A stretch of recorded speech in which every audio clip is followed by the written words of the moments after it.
Bonsoir à tous, c'est un plaisir pour moi de présider ce culte. J'espère que vous allez tous bien là dans vos maisons respectives malgré cette situation. Ce soir, on va avoir un temps de louange et ensuite un temps d'enseignement avec prière. Et le temps d'enseignement, c'est la suite de la culture de l'honneur. D'ailleurs, il y a Thierry et Monique Juvet qui nous saluent bien, qui prient pour nous, qui nous encouragent dans ces temps difficiles. Et je vous encourage à rester jusqu'à la fin parce que tout à la fin, il y aura une surprise. Et ça va être cool. J'aimerais qu'on puisse prier, donc tu poses ton paquet de popcorn sur la petite table qu'il y a devant toi et qu'on puisse prier ensemble, vraiment qu'il puisse avoir une unité dans l'esprit. Ça joue? Seigneur Jésus, on est là ce soir, on est là avec la distance, mais on veut s'unir à toi, on veut être un dans l'esprit. On aimerait aller dans la même direction. Et on est là pour te redonner de la gloire, Papa. On est là pour te servir, Jésus-Christ. On est là pour être tes instruments, Saint-Esprit. Et Saint-Esprit, on t'accueille encore, on s'ouvre à toi, Saint-Esprit. On t'aime, on a besoin de toi. On est des apprentis de première, comme j'aime dire, et on a à cœur de passer en deuxième année. Viens nous transformer. Éternel, embrase-nous, viens, Saint-Esprit, viens, touche la terre, descends sur nous, viens, Saint-Esprit, viens, amour du Père. Embrase-nous, sois le feu qui me guérit, sois l'amour qui me bénit. Voici mon cœur, voici mon cœur. Viens déverser ta tendresse au milieu de mes faiblesses. Je n'ai plus peur, je n'ai plus peur.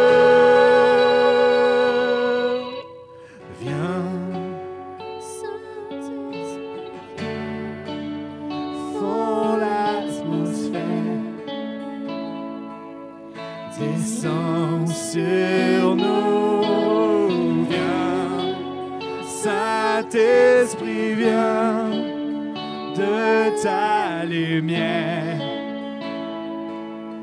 On va, sois le feu qui me guérit, sois l'amour qui me bénit. Voici mon cœur,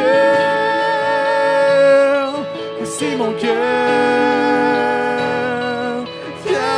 Verser ta tendresse au milieu de mes faiblesses. Je n'ai plus peur, je n'ai plus peur. Sois le feu qui me guérit, sois l'amour qui me bénit. Voici mon cœur, voici mon cœur. Viens déverser ta tendresse au milieu de mes faiblesses. Je n'ai plus peur, je n'ai plus peur. Oh, oh, oh, oh, oh.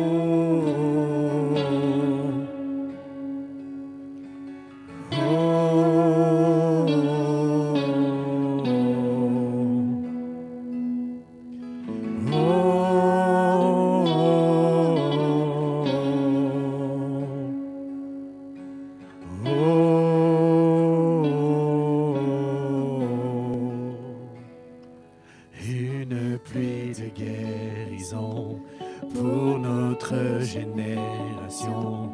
Voici nos cœurs, voici nos cœurs. Viens dans l'action de ton esprit, dans l'amour qui m'envahit. Je n'ai plus peur, je n'ai plus peur. Une pluie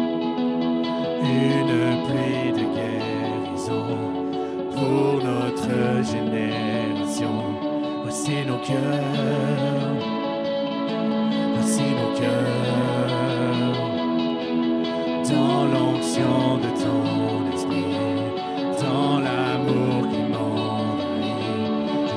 peur. Je n'ai plus peur. Une pluie de guérison pour notre génération. Voici nos cœurs, voici nos cœurs, dans l'onction de ton esprit, dans l'amour qui m'envahit. Je n'ai plus peur, je n'ai plus peur.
Merci Seigneur pour ta puissance, merci pour qui tu es. Merci parce que tu es ce Dieu au-dessus de tout, au-dessus de toutes choses, au-dessus du monde, au-dessus des nations, au-dessus des pays, au-dessus des villes, au-dessus des villages, au-dessus de nos cœurs. Tu es au-dessus de tout, Seigneur Jésus. Merci pour qui tu es. Malgré ces moments difficiles, tu es là. Je sais que tu es là. Dieu est en vous, Dieu est avec vous, Dieu est chez vous. Dieu vous aime. Alléluia.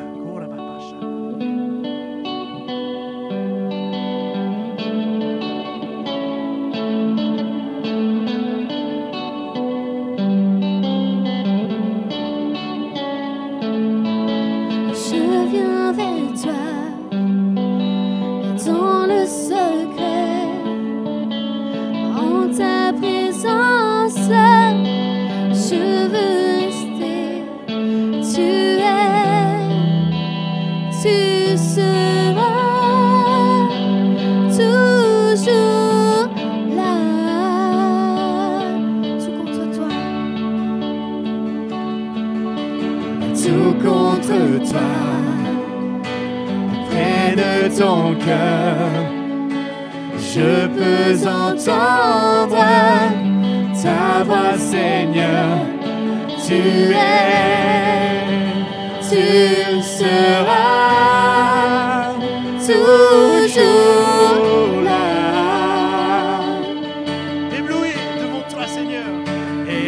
Ébloui devant toi,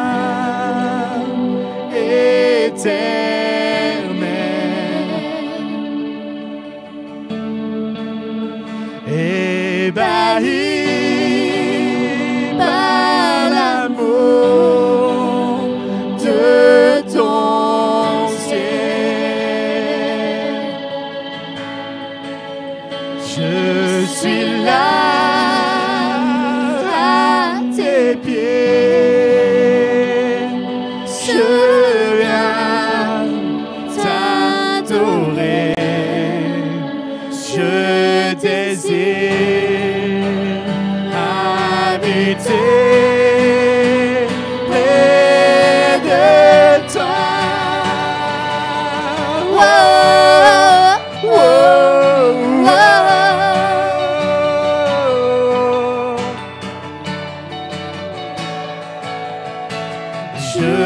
ton bras, je sens ta main, tu me protèges, tu me soutiens, tu es,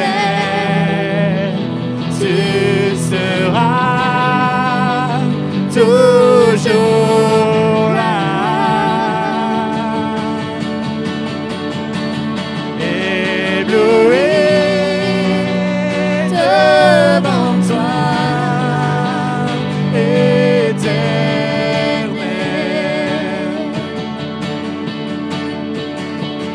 Ébahi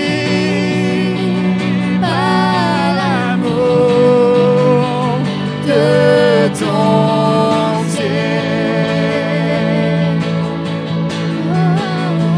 Je suis là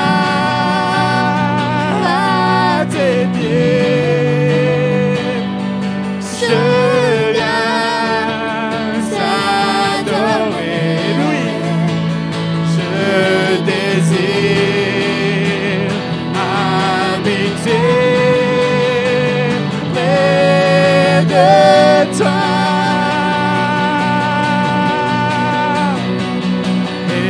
Ébloui devant toi, éternel.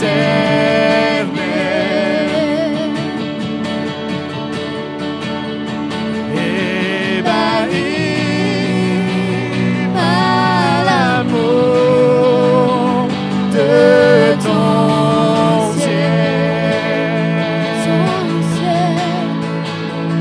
Je suis là à tes pieds,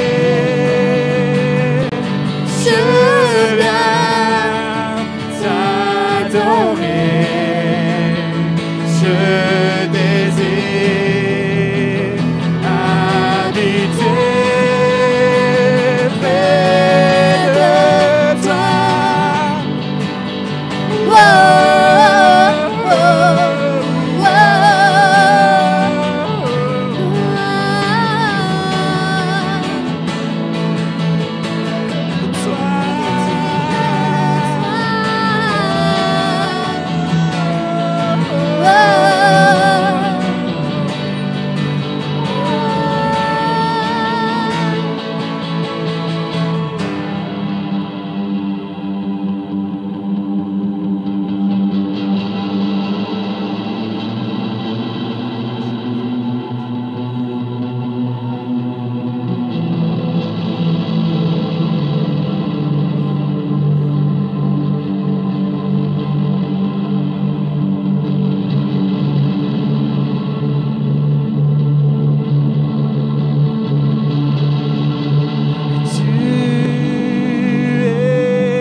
Ébahi par l'amour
Je désire habiter près de toi.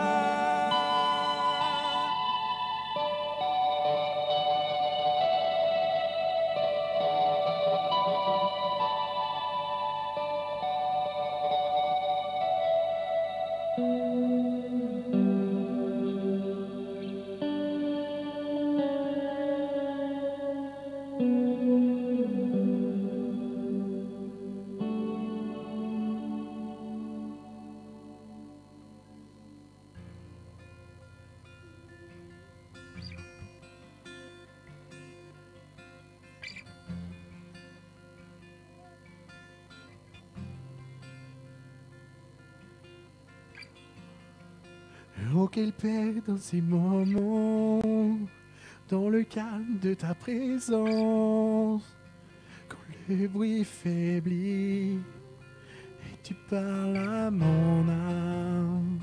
Tu as toute mon attention, fais-moi entendre ta voix, je ne veux rien manquer.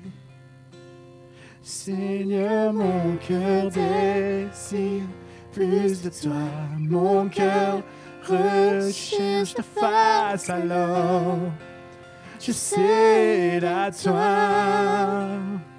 Tout en moi est ému par ton amour, captivé par qui tu es. Conduis-moi à te connaître plus encore. Je veux m'approcher de toi, laisser mes peurs derrière moi. Seigneur, viens toucher ma vie. Tout en moi est ému par ton amour, captivé par qui tu es. Conduis-moi à te connaître plus encore. Je veux m'approcher de toi, laisser mes peurs derrière moi.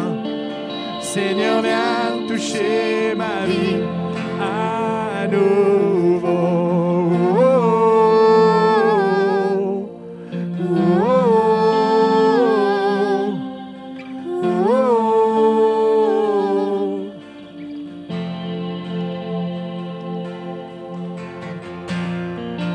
Comme le soleil à l'aurore, comme la brise dans la nuit, ta paix me restaure, tu me donnes la vie.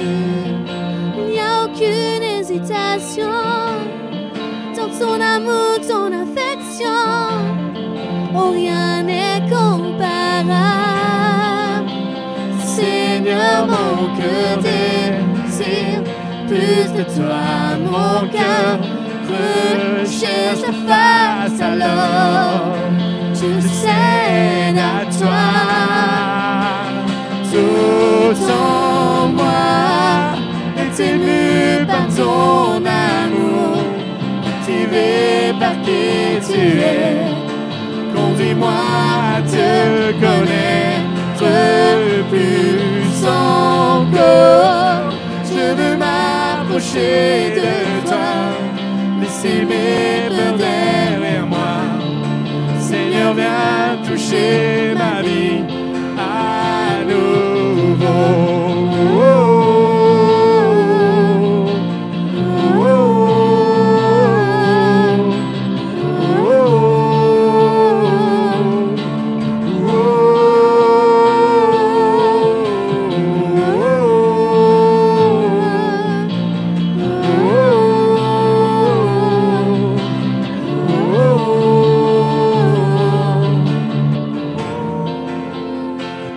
J'ouvre mon cœur, Seigneur. À toi j'ouvre mon cœur à jamais. On fait ce que toi seul sais faire. Jésus, viens régner dans ma vie. toi j'ouvre mon cœur, Seigneur. Oh, à toi j'ouvre mon cœur à jamais. Fais ce que toi seul sais faire. Jésus, viens régner dans ma vie. Toi j'ouvre mon cœur, Seigneur. Toi j'ouvre mon cœur à jamais. Donc fais ce que toi seul sais faire. Jésus, viens régner dans ma vie. Wow.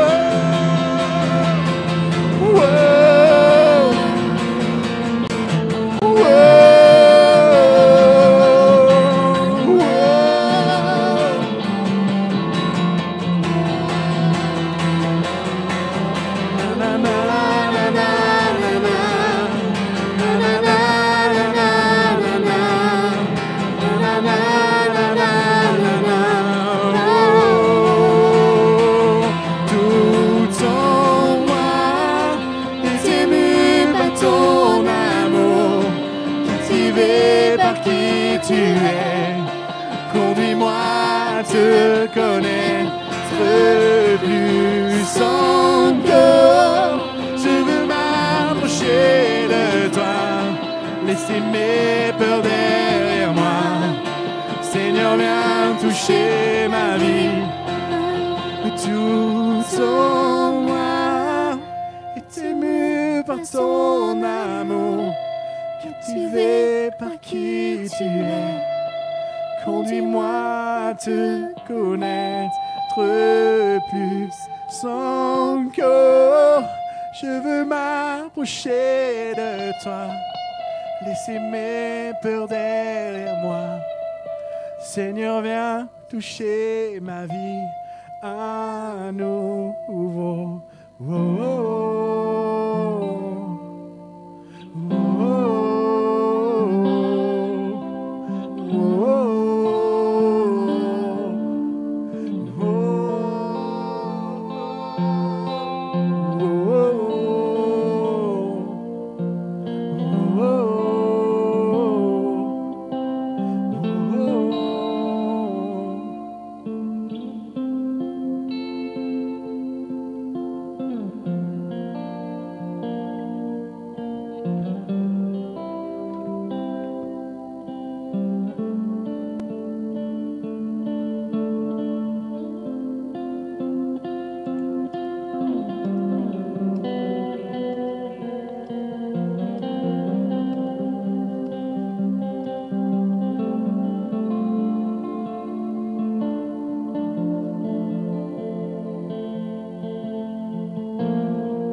C'est un vrai plaisir pour moi que de vous retrouver.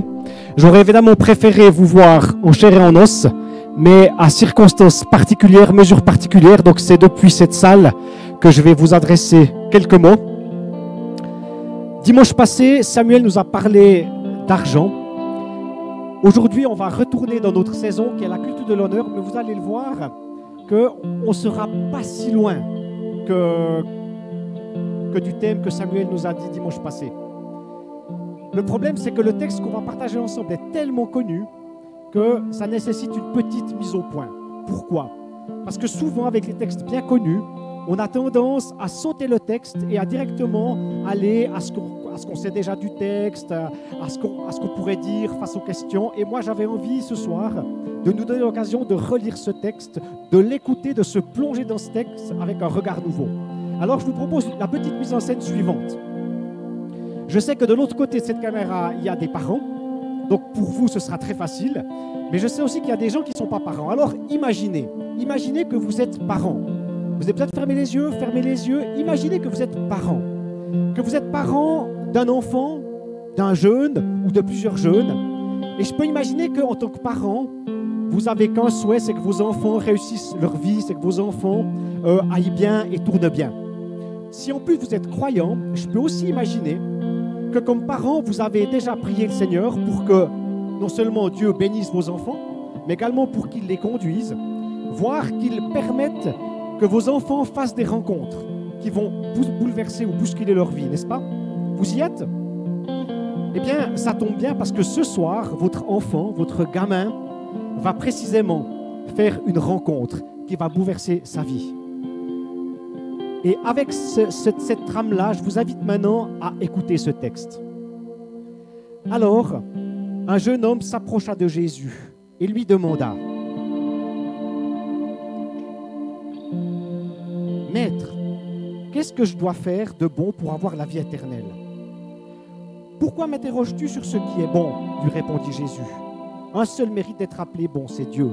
Maintenant, si tu veux entrer dans la vie, applique les commandements. » « Lesquels ?» demanda l'autre. « Eh bien, répondit Jésus, par exemple, tu ne commettras pas de meurtre, tu ne commettras pas d'adultère, tu ne voleras pas, tu ne diras pas de mensonge, et en parlant d'autrui. Honore ton père et ta mère. Et puis, tu aimeras ton prochain autant que toi-même. » Tout cela, lui dit le jeune homme, je l'ai appliqué depuis mon enfance. Qu'est-ce qui me manque encore? Jésus lui répondit, si tu veux être parfait, va vendre tes biens et donne-en le produit aux pauvres. Ainsi, tu t'assureras un trésor dans le ciel. Puis reviens et suis-moi. Quand il entendit cela, le jeune homme s'en alla tout triste, car il était très riche.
Quand il entendit cela, le jeune homme s'en alla tout triste, car il était très riche.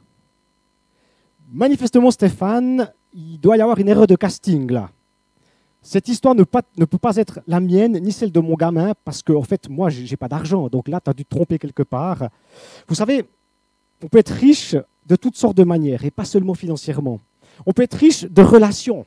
Alors, je sais qu'en ce moment, les relations, ce n'est pas terrible. Hein, avec le Covid-19, on est plutôt limité dans ce domaine-là. Mais enfin, on peut être riche d'expériences, plus ou moins bonnes d'ailleurs. On peut être riche de tout ce que l'on sait ou que l'on a appris de Jésus, et qui parfois, précisément, nous empêche de le voir, de le rencontrer pour qui il est vraiment. Et je crois qu'on est un peu dans cet état de figure avec notre jeune homme. Notre jeune homme vient avec une certaine culture, avec une certaine attente, et peut-être bien que ces attentes-là l'empêchent de rencontrer Jésus vraiment. Contrairement à d'autres passages de l'Évangile, et il y en a une flopée dans la Bible, j'ai vérifié, ce qui motive ce jeune homme n'est absolument pas le désir de tendre un piège à Jésus, comme parfois on le voit ailleurs. Je crois sincèrement que cette personne cherche des réponses à ces questions. Et comme souvent dans ce genre de cas, c'est des questions qui sont existentielles, telles que « Quel est le sens de ma vie ? Dieu existe-t-il ? Qu'y a-t-il après la mort ?» Et avec ce récit, on est tout à fait dans cette figure-là. Maître, qu'est-ce que je dois faire de bon pour avoir la vie éternelle ? Et je pense aussi qu'avec la crise qu'on est en train de traverser, cela réveille ou suscite chez nos concitoyens le même genre de questions. Quand tout ce que vous avez l'habitude de faire, de vivre, que cela soit au niveau du travail, au niveau des loisirs et de toute autre chose, eh bien, quand toutes ces choses-là sont figées, suspendues, ça crée comme un vide qui est tout à fait favorable à ce genre de questionnement. Et moi, je prie pour que cette période spéciale, particulière que l'on vit, qui est historique quelque part, eh bien, plusieurs personnes puissent découvrir ou redécouvrir tous les bienfaits de la relation que l'on peut vivre, avoir avec Dieu. Et que toutes les mesures de confinement ne peuvent enlever. Si vous avez dit « Ah, mais de l'autre côté, c'est très bien », je l'aurais dit aussi. Alors, que dois-je faire de bon pour avoir la vie éternelle ? En fait, il n'y a rien à faire. Il suffit d'être. Parce que le jeune homme reste dans le faire, Jésus va le mettre en impasse dans sa logique. Un seul mérite d'être appelé bon. Ce n'est pas ce qu'on fait qui est bon, mais c'est Dieu lui-même. Un même acte peut être bon ou mauvais suivant la motivation avec laquelle on le fait. Ce qui rend bon un acte est ce qui le motive. Maintenant, si tu veux entrer dans la vie, et je ne sais pas si vous avez remarqué, mais là où le jeune homme parle de vie éternelle, Jésus lui répond par la vie tout court. Il conjugue la vie éternelle au présent. C'est déjà aujourd'hui, maintenant, que l'être humain, ce jeune homme, mais aussi vous et moi, est appelé à vivre dans l'éternité de Dieu. Certes, on le sait bien, Jésus nous a d'ores et déjà préparé une place dans la maison du Père. Mais ce qui intéresse fondamentalement Jésus et Dieu, c'est ce que nous soyons déjà maintenant membres de sa famille, c'est que nous soyons déjà dans sa présence, que nous vivons dans sa présence dès aujourd'hui et ici-bas. Alors n'attendons pas demain la mort pour vivre avec Dieu, commençons à le vivre ici. Notre recherche du futur, du ciel, ne doit pas nous empêcher de vivre notre présent sur cette terre.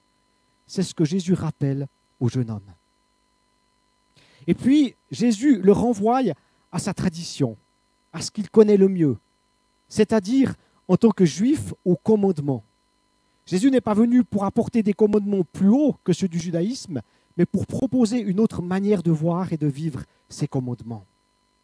Alors tout naturellement, notre jeune homme dit, mais lesquels de commandements ? Et Jésus va répondre avec toute la liste qu'on a citée tout à l'heure. Et là aussi, remarquez la réponse que fait Jésus à la demande hautement spirituelle du gars. Au lieu de lui dire « aime davantage Dieu », en fait, Jésus va citer les commandements les plus communs. Des commandements qui ont un rapport non pas dans notre relation avec Dieu, mais un rapport dans ma relation avec les autres, avec ses semblables. C'est un peu comme s'il lui disait que la vie éternelle se construit ou commence par la manière dont il est en relation avec tous ses prochains. Et tous ses prochains dans le sens de la parabole du bon samaritain dans Luc, le prochain c'est celui qui a besoin de moi, qui a besoin de mon aide, et le prochain c'est aussi ces personnes que moi je considère comme impures, comme non fréquentables. Et puis également Jésus ajoute à cela le commandement, tu aimeras ton prochain autant que toi-même. C'est un commandement qui résume tous les autres, ou du moins sa seconde partie dans notre relation avec les autres, aimer l'autre autant que nous-mêmes.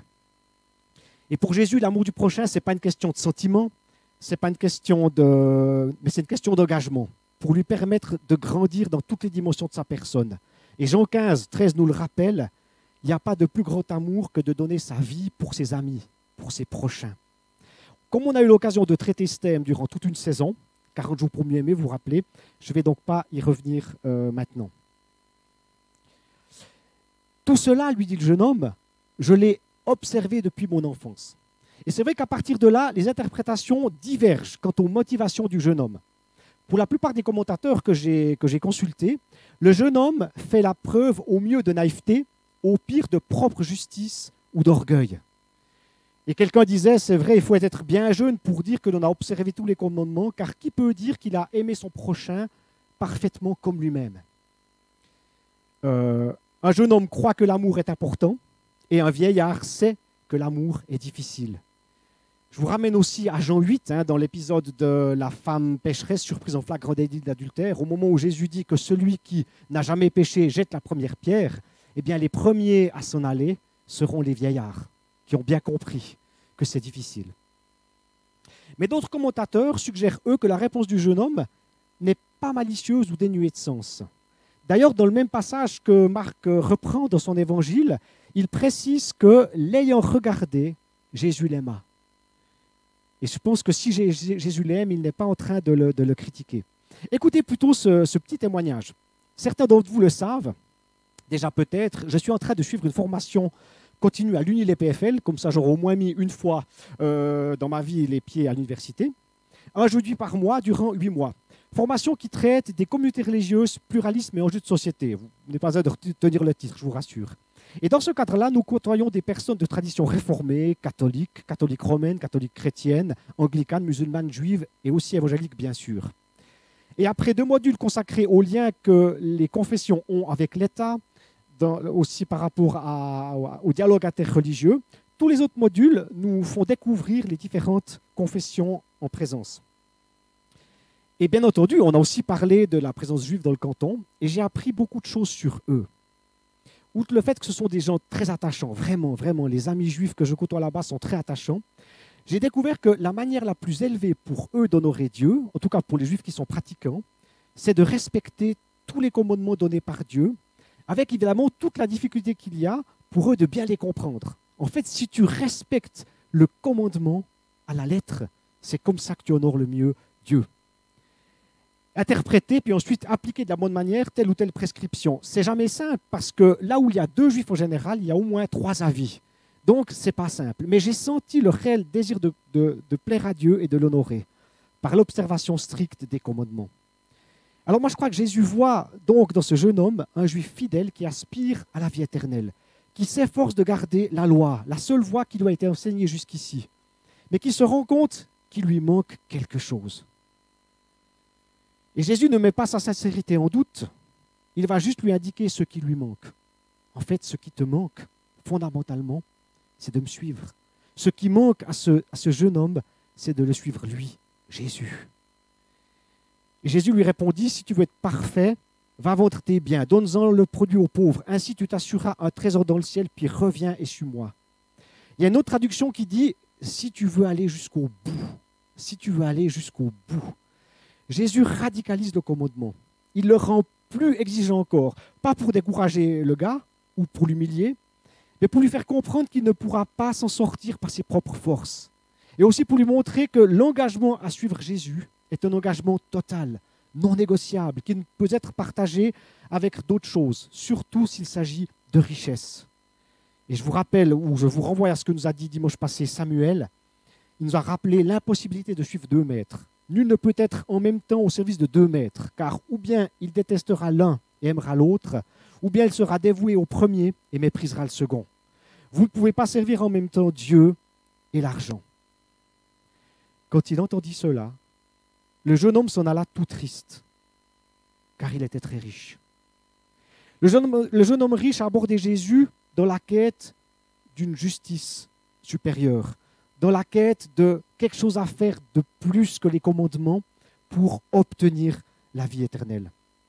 Il se trouve maintenant confronté à ses propres limites, représentées pour lui par ses richesses, richesses qu'il n'est malheureusement pas prêt à lâcher pour le moment.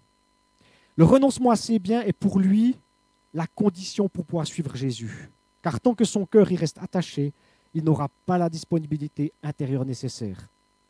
Alors, il s'en va tout triste. Et Jésus le laisse partir. Le jeune homme s'en va tout triste. Et Jésus le laisse partir.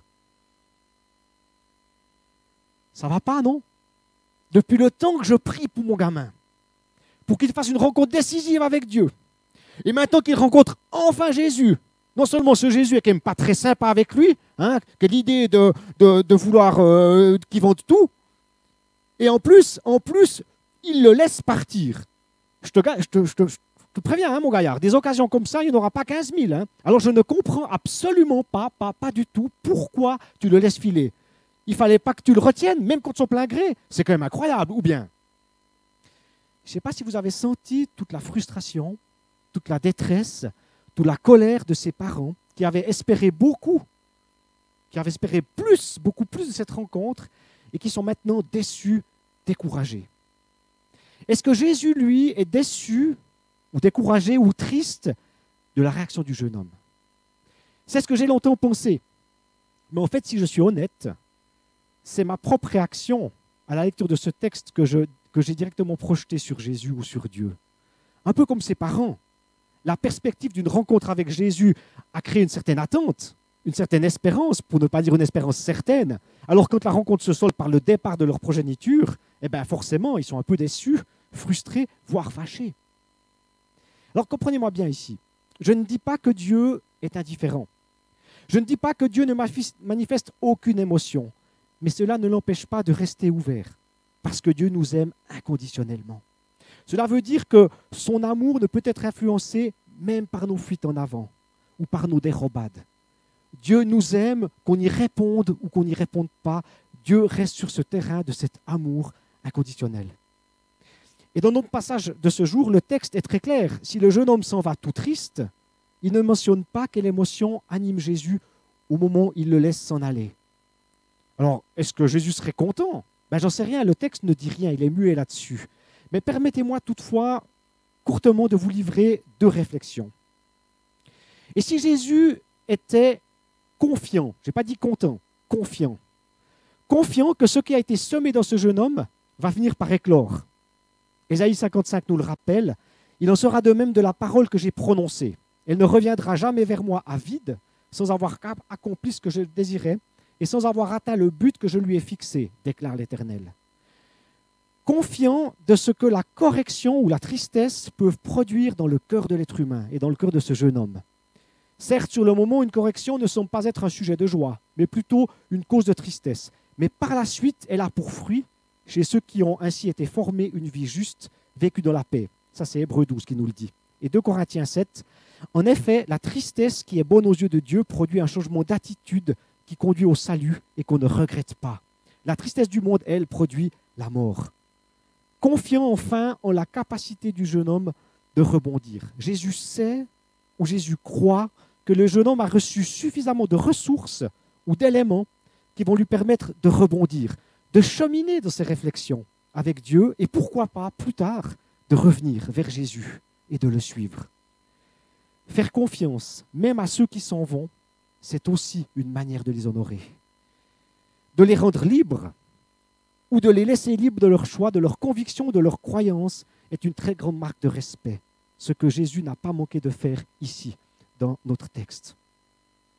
Dernier élément enfin, Jésus, en laissant aller le jeune homme riche, fait preuve d'une liberté incroyable. Pourquoi?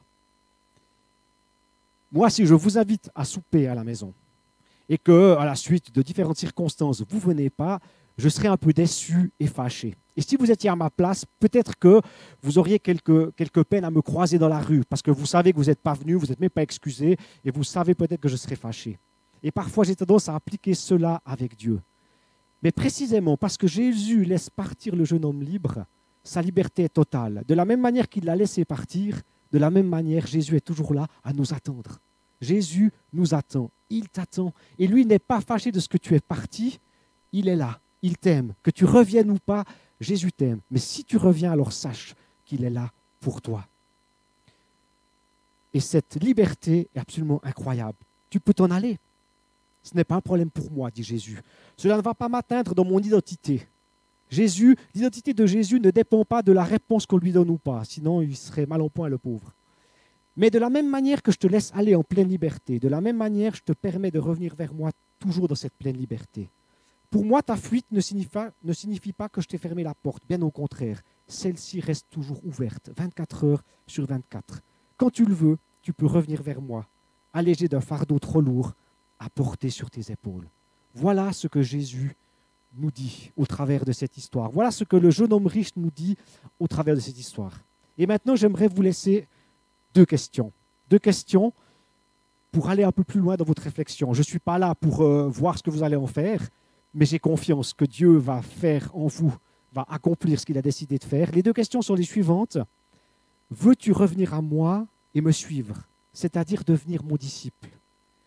Et l'autre question, quelles sont les richesses? Et je le rappelle, pas seulement les richesses matérielles qui t'empêchent de suivre Jésus. Sois bénis, soyez toutes et tous bénis. Bonne fin de culte, restez avec nous et à bientôt.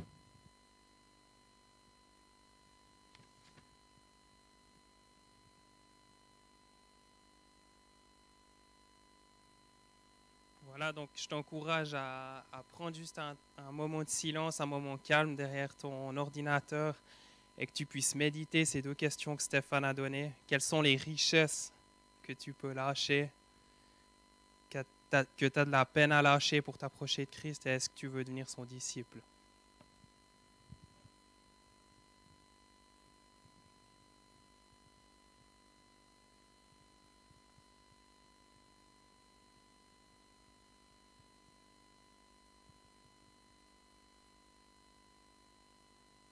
J'aimerais te poser une troisième question, c'est peut-être en tant que parent, c'est quelles sont les choses dans lesquelles tu dois lâcher prise et tu dois dire, Dieu, je te place ce chapitre dans tes mains et je veux juste te faire confiance.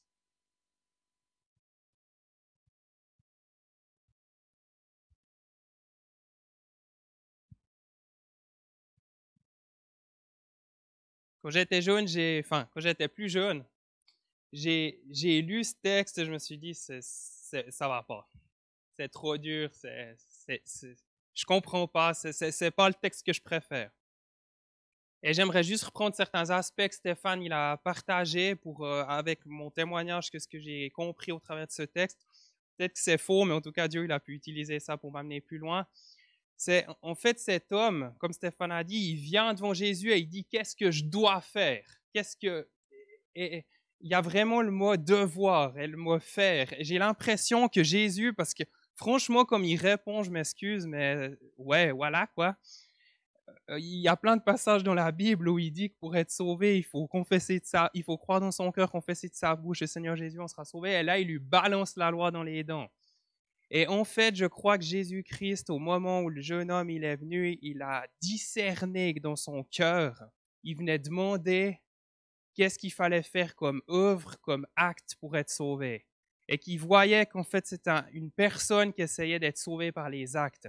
Et Jésus, il dit, OK, alors je vais répondre dans ta direction et on va montrer, je vais te montrer et je vais apprendre à tous ceux qui vont lire la Bible quel est le standard, pour que tu puisses être sauvé par les actes. Et comme par une parole de connaissance, il a pu voir que de toute façon, il n'allait pas pouvoir lâcher ses richesses et il lui a balancé ça pour lui enseigner que par ses propres forces, il ne pouvait pas être sauvé. Un peu plus loin, il y a les disciples qui flippent un petit peu, et je comprends tout à fait. Ils disent, mais mec, qui c'est qui sera sauvé? Et là, Jésus-Christ, il amène la grâce et il dit, mais pour les hommes, c'est pas possible, mais pour Dieu, c'est possible. Et t'es sauvé par la grâce, et comme Stéphane il a dit, c'est pas de faire les choses, c'est d'obtenir. Dieu donne par la grâce et on obtient par la foi. Et j'aimerais te rappeler ce soir, j'en sais rien où t'en es dans ta vie, si c'est la première fois que tu entends parler de Jésus ou pas, ou si tu t'es éloigné ou pas, mais c'est vraiment de te repositionner et de pouvoir dire à Christ, mais si tu dois revenir à lui, mais vraiment, je veux prendre ce don gratuit par la grâce au moyen de la foi.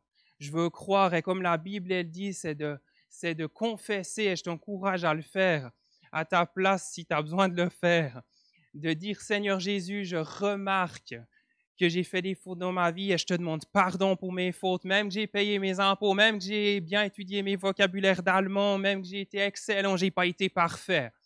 Et je reconnais que j'ai besoin de ta grâce, que je te demande pardon pour mes fautes. Et je crois que tu es le Seigneur et le Sauveur de ma vie et je veux te suivre. Je t'encourage à le faire à ta place maintenant. Je reconnais que j'ai fait des fautes. Je te demande pardon pour mes fautes. Je te reconnais comme Seigneur et Sauveur de ma vie. Yes. Je vais continuer par quelque chose qui m'interpelle à fond dans cette parole, dans ce chapitre, en fonction de ce qu'on vit. Je m'excuse, mais on entend un peu du n'importe quoi au niveau du virus, de où vient le virus et de où est Dieu là-dedans. Et j'aime ce que Jésus il dit. Jésus, c'est le number one. Il est excellent, il fait jamais faux. Et Jésus, il dit, il y a un seul qui est bon, c'est Dieu. Point final. Et je crois vraiment que Dieu, il est bon.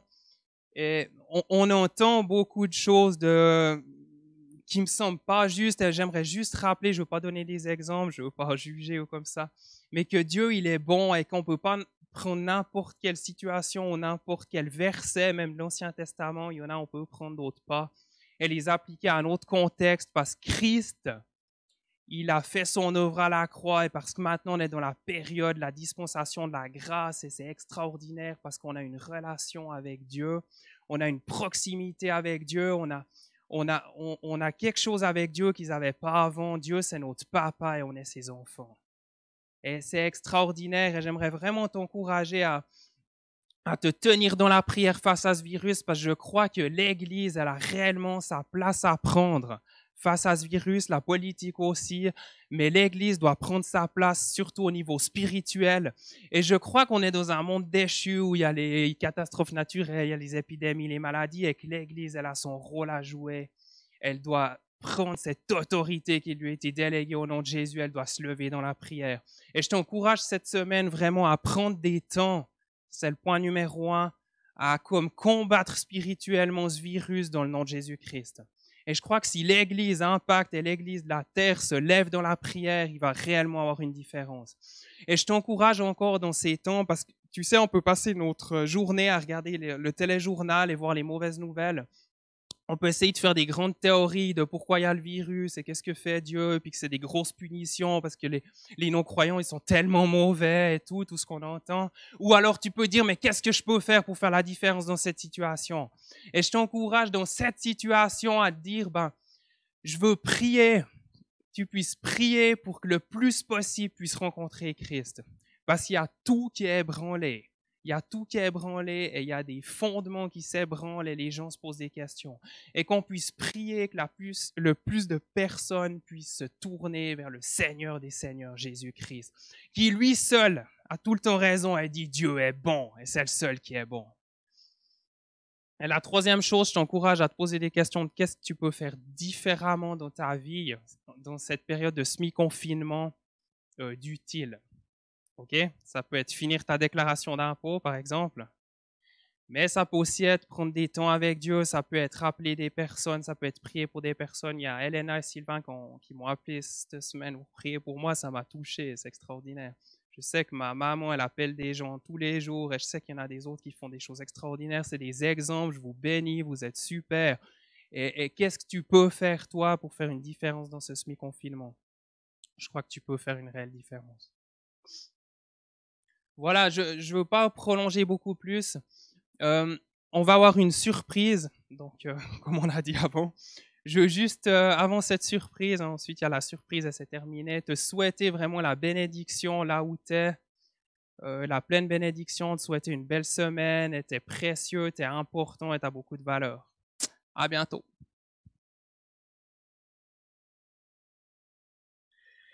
Bonjour Avanche. Salut. Bonjour l'Église. Merci pour tout votre soutien, pour tout ce que vous nous avez apporté pendant notre séjour aux États-Unis, pour vos prières, pour vos dons. Et on voulait vous faire une petite vidéo pour vous remercier et pour vous dire qu'on est tout bien arrivé en Suisse après une petite aventure quand même. 2 semaines de périple. Ouais. Et puis vous dire un peu pourquoi on a choisi de rentrer et tout. Donc bon, vous êtes au courant, toute cette histoire de virus et tout. Aux États-Unis, ça commence à venir un peu aussi plus prononcé. Ils sont un peu en retard sur l'Europe à ce niveau-là, je dirais au niveau de l'avancée. Mais bref, vous entendez assez du coronavirus. Du coup, bah voilà, on a dû faire un choix, on se posait des questions si est-ce qu'on reste ou est-ce qu'on part. Et puis vu que au niveau l'école, bah ils ont eu des restrictions aussi comme en Europe, et du coup bah toute l'école se faisait en ligne. Donc voilà, ils ont dû tout changer le système d'école et tout. Alors après au final, on s'est dit bah voilà, c'était jeudi. 2 semaines. Ouais, pas ce jeudi passé, il y a une semaine en plus, donc je sais plus quand c'était. Ça fait 2 semaines. Bon, bref. Du coup, on a pris du temps, puis on a prié, on a été se promener, puis on s'est dit, ben voilà, Seigneur, on te remet ça, puis on a pesé un peu le pour et le contre, puis après on a choisi de rentrer, parce qu'on s'est dit, bah de toute façon, on peut faire aussi l'école en ligne ici en Suisse. Comme dans quelques semaines, je serai aussi trop enceinte pour pouvoir voyager. On voulait pas prendre ce risque-là. Ouais. Donc, et du coup, bah voilà, donc jeudi, il y a 2 semaines. Ouais, ça fait, non, 1 semaine et quelques jours, voilà, ça fait ça, comme ça, c'est bon.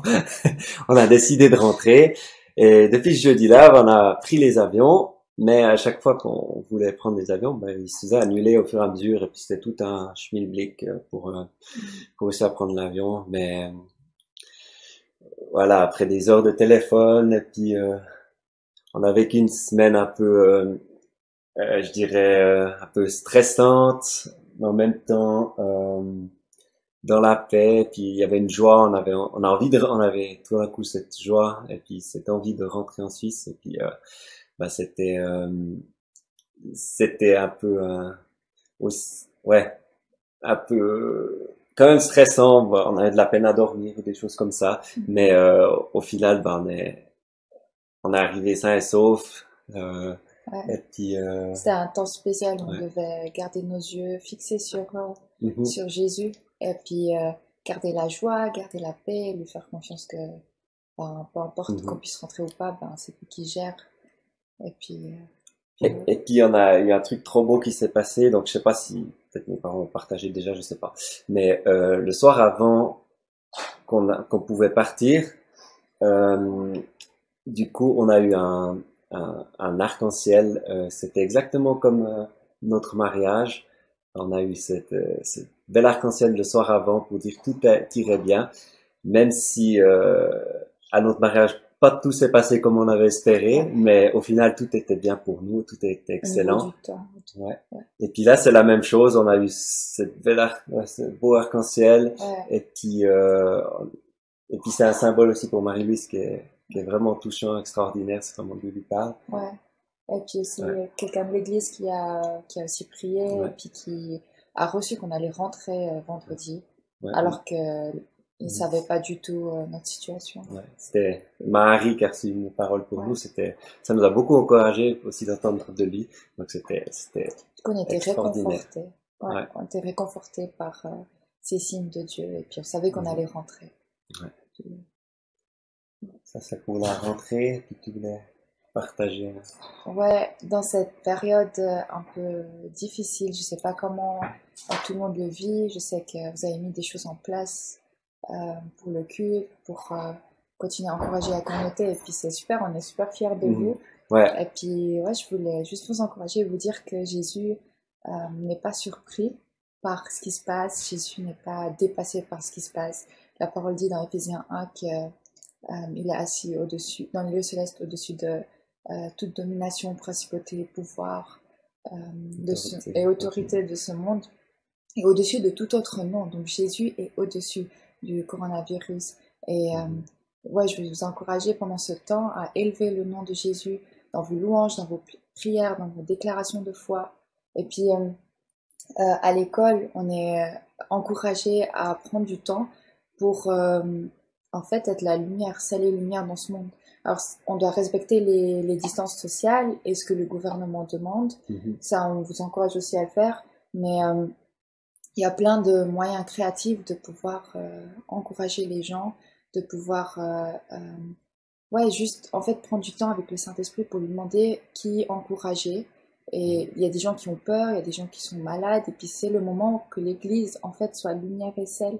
C'est un moment pour nous de refléter la gloire de Jésus, d'élever le nom de Jésus, et de prendre ce temps-là par différentes manières créatives, utiliser les moyens sociaux, les lettres, ou juste faire des gestes aux voisins et puis encourager les gens qui sont autour de vous. Puis j'avais une pensée aussi, du coup, c'est le temps de semer, c'est le temps de semer dans vos relations, c'est le temps de semer, de reprendre contact, de semer dans vos vies, s'il y a des cours en ligne que vous pouvez faire, des choses. Et c'est surtout, je pense, le temps de semer dans votre relation avec papa et de découvrir sa profondeur, sa richesse. Et il y a tellement, vous avez tellement de temps à disposition, on a tellement de temps à disposition maintenant. Et puis je pense que c'est une opportunité en or de pouvoir prendre ce temps dans sa présence et de découvrir qui il est et qui tu es. Tu veux raconter le témoignage dans l'avion? Ouais. Quand on était, du coup, en rentrant en avion, il y avait beaucoup de gens dans l'avion. C'était pas vraiment. La distance sociale. Voilà. Il y avait une dame à côté de nous et puis qui a dormi longtemps. Et puis Jonathan, en fait, a ressenti, à un moment, il a ressenti que c'était une dame de paix. Et puis il m'a dit, voilà, je ressens que cette dame, il y a vraiment quelque chose. Et puis, ce serait cool qu'on lui parle. Et puis du coup, j'ai entamé, quand elle s'est réveillée, j'ai entamé la discussion avec elle. Et je lui ai juste intéressé à elle et demandé pourquoi elle rentrait, et puis comment elle allait. Et puis cette dame, elle s'est ouverte à moi de manière extraordinaire. Elle m'a juste déballé tout ce qu'elle est en train de vivre. Elle vivait des choses très difficiles en ce moment avec le virus et tout ce qui se passe. Et puis elle m'a vraiment partagé son cœur et elle pleurait. Et puis j'ai eu l'occasion de l'encourager sur lui témoigner mon histoire de vie. Et puis l'encourager en lui disant que Dieu est bon et puis en priant pour elle aussi et puis en recevant une parole pour elle. Et puis c'était juste extraordinaire. Et puis c'est vrai que c'est le moment d'être des encouragements. Dans Colossiens, la parole dit aussi qu'on a Christ en nous, l'espérance de la gloire. Donc on est l'espérance pour ce monde sur la terre. On représente Jésus-Christ et puis on est appelé à juste encourager les gens qui sont autour de nous et puis leur redonner l'espoir. Et puis c'est trop cool comme on a pu le faire en avion avec cette dame et puis juste voir Dieu la toucher. Et encore une fois, voilà, il faut respecter les distances sociales, tout le monde ne peut pas faire ça. Nous, on avait cette opportunité, mais utilisez vos téléphones, utilisez Facebook, Instagram, tout ce que vous voulez, mais c'est votre moment de prière. Voilà, donc c'est un peu tout ce qu'on avait à vous dire. On se réjouit aussi de vous voir en vrai, et puis faire un gros câlin quand on pourra. Et puis voilà, bonne suite de culte.